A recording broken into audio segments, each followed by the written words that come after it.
பாட்டுடை தலைவன் என்று உன்னை வைத்தேன், பாட்டுடை தலைவன் என்று உன்னை வைத்தேன், உன்னை பாடி தொழுவதற்கே என்னை வைத்தேன், உன்னை பாடி தொழுவதற்கே என்னை வைத்தேன். முருகா அறுபடை வீடு கொண்ட திருமுருகா.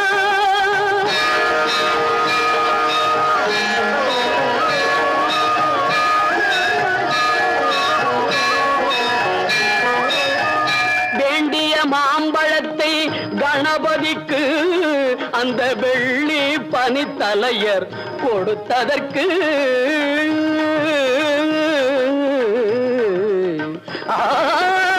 வேண்டிய மாம்பழத்தை கணபதிக்கு அந்த வெள்ளி பனித்தலையர் கொடுத்ததற்கு ஆண்டியின் கோலமுற்று